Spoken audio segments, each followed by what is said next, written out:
Let's talk about a very important concept in the theory of realism, the concept of order.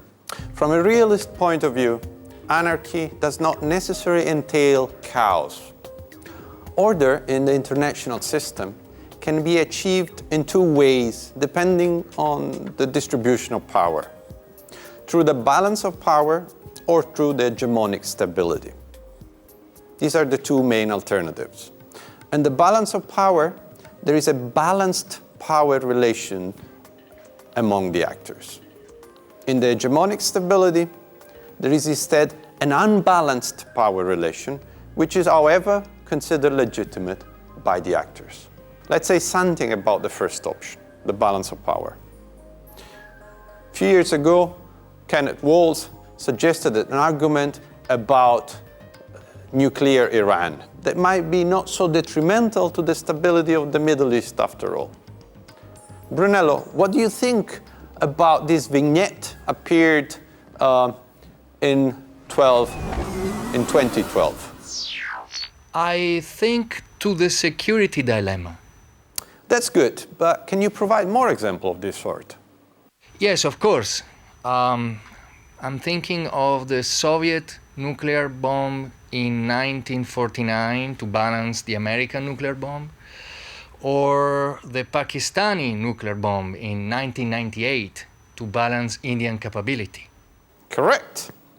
There are two main realist interpretations of the concept of the balance of power.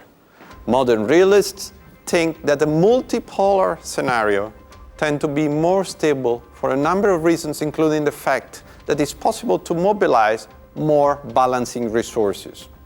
On the other hand, neorealists think that a bipolar world tends to be more stable because it's easier to interpret the threats and there is a smaller risk to be pushed in a conflict because of mutual defense clauses. Hegemonic stability theory argues instead that the stability of the system depends on the concentration of the power. The more inequality, the less likelihood of conflicts.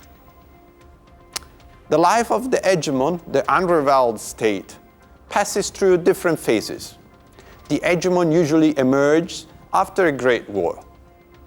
It stabilizes through consolidating its leadership that is accepted by the other states, but inevitably, at some point, it declines because the economic costs of the management of the system are higher than the benefits.